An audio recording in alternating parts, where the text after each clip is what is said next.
My wife pretended to have cancer to manipulate me into giving her money, and then she used all of it to fund her relationship with another person.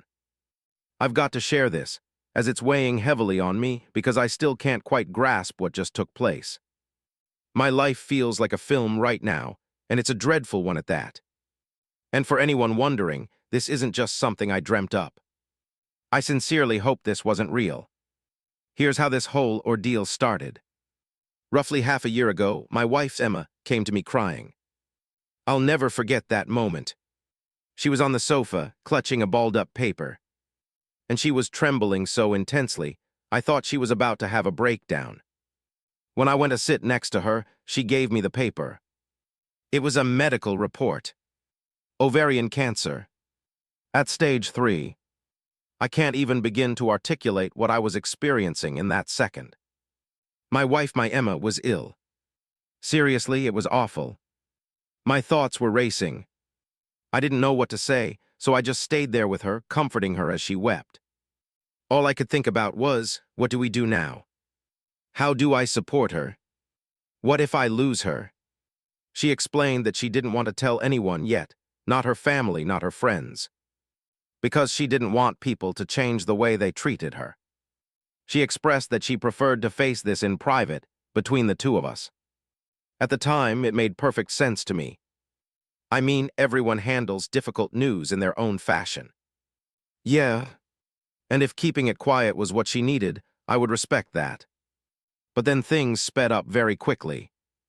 Emma told me her doctor suggested an intense treatment strategy.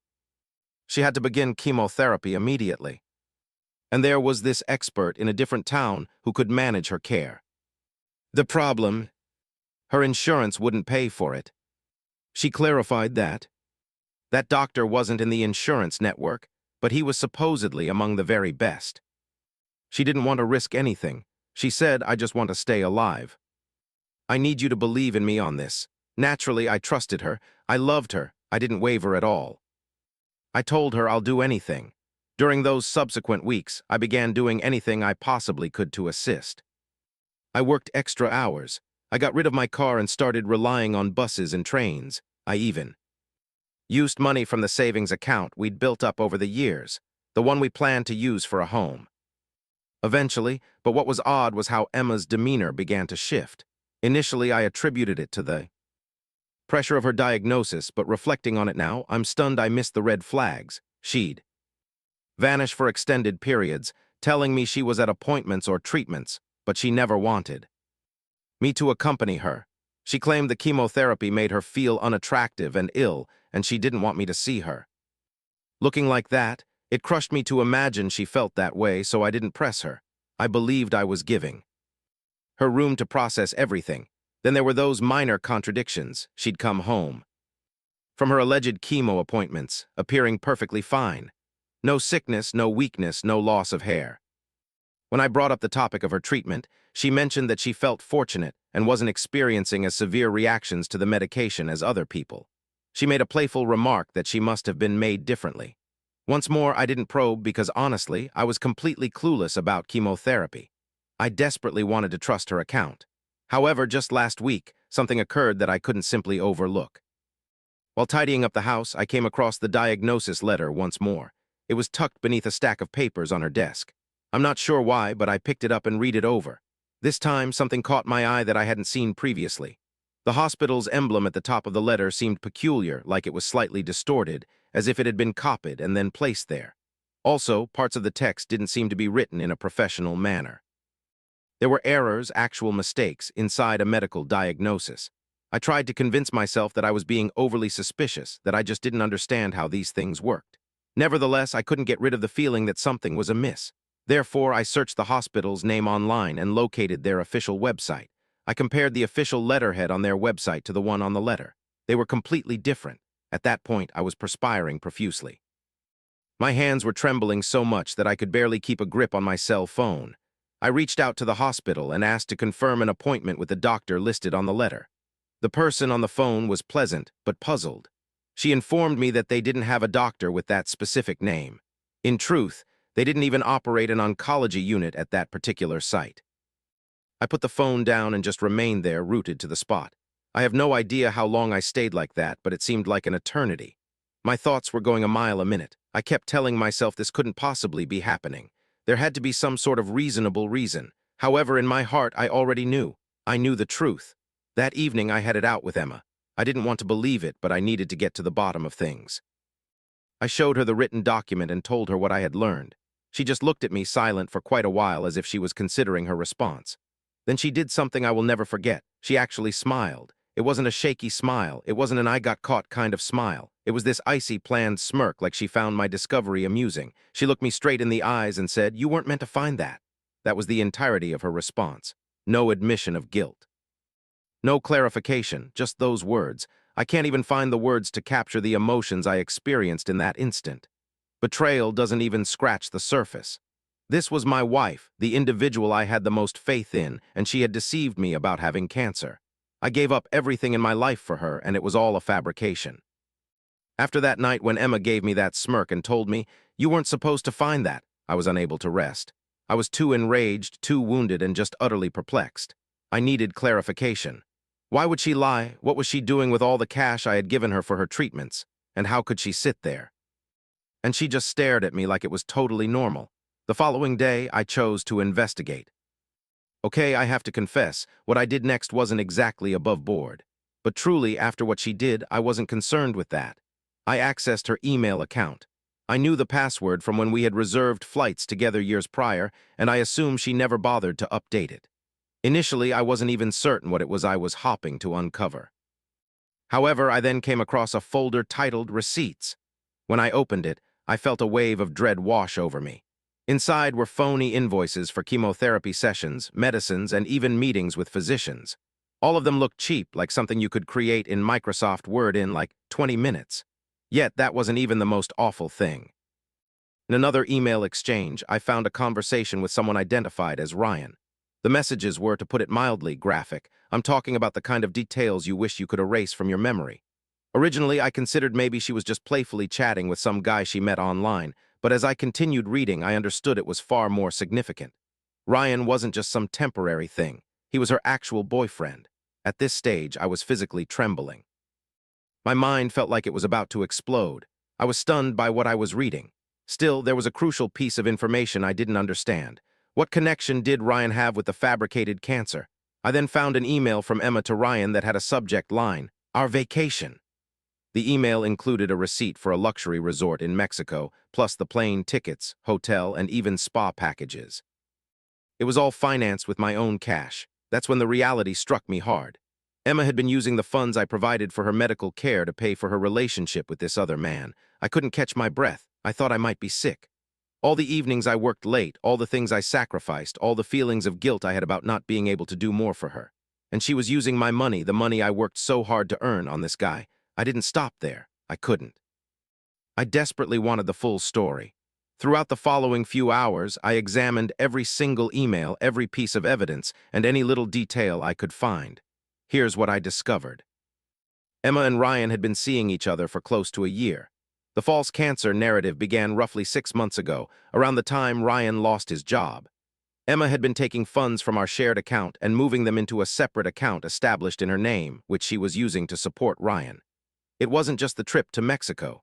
She'd paid his rent, got him a new phone, and even covered his car payments. While I was working myself to exhaustion and stressing about how to help her get better, she was acting like a generous benefactor to her lover. That evening, I confronted her again. This time, I didn't give her any opportunity to act smug or dismiss me. I revealed everything. The fraudulent invoices, the emails, the transactions, and even the documentation showing Ryan's car payments. At first, she tried to deny everything. She claimed I was misinterpreting events, but when I showed her the emails, she abruptly stopped speaking. She just sat there quietly for a bit, and after a few minutes she stated, "I really didn't believe you'd actually investigate the situation." That's when I completely lost it. I shouted, wanting to know why she would do something so incredibly hurtful. She answered by saying, "Because you're too kind." I knew she'd give me whatever she thought I could ask for. I truly can't express how I felt hearing those terrible words. It felt like she reached into my chest and tore my heart right out. This is the truth of it. Emma believed she was more intelligent than me. She truly thought she was in charge of everything. However, what she didn't see was that I had been keeping records of everything. Every single false invoice, every bank transaction, all the emails. Following our fight, I began taking measures to safeguard myself. I got in touch with the bank to put a hold on our shared account. I called my attorney to get the divorce paperwork started, and I began collecting proof for what I knew was about to happen. The final blow came when I found a calendar appointment on her phone. It was a reservation for dinner for two, set for this Friday with Ryan. The same Ryan she had been supporting with my money. The very same Ryan she was prepared to wreck our marriage for. I don't even know how to describe how I feel at the moment, but betrayal doesn't even come close to capturing it. I gave this woman my entire self. I put my complete trust in her, and she took advantage of me. She used me to pay for her affair with a jobless bum who couldn't even cover his own bills. But you know what? I have a strategy, and I intend to ensure she faces the consequences of her actions. I'll let you know what happens soon. This is the final update. Here's how I finally got back at her. My initial move was to get a handle on my money situation. I wasn't going to allow Emma to continue taking my money. I went to the bank and put a freeze on our joint account. The bank employee didn't hesitate when I showed him the proof. There were copies of the fraudulent invoices, the transfers to her personal bank account, and the receipts for Ryan's rent and his car payments. After that, I contacted my attorney. Luckily, I live somewhere where infidelity factors into divorce settlements. My lawyer was quite intrigued by the evidence I'd collected. He told me to make detailed records of everything and to avoid speaking to Emma until we had a solid plan. In the meantime, I began to distance myself quietly from her.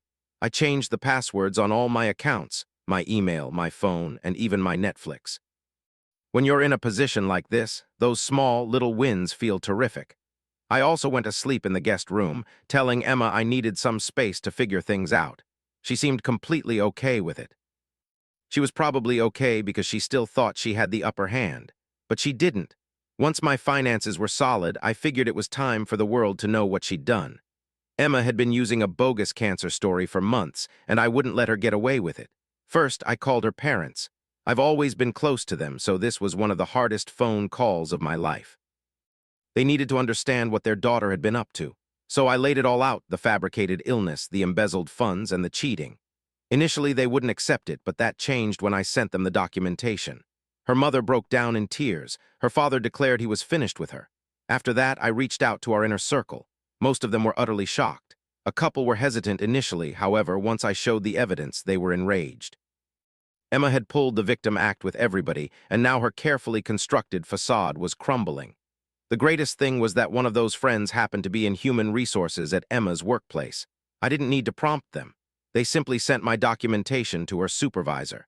The very next day, Emma was let go. Since Emma's image was in ruins, I then focused on her significant other, Ryan. Because Emma had been so kind as to keep all the receipts in her email, I knew where he lived, so I figured I should stop by and visit. I went there not to start a confrontation. I am not that type. But I did bring a binder overflowing with receipts and emails that demonstrated how Emma had been bankrolling his life with illicitly obtained money.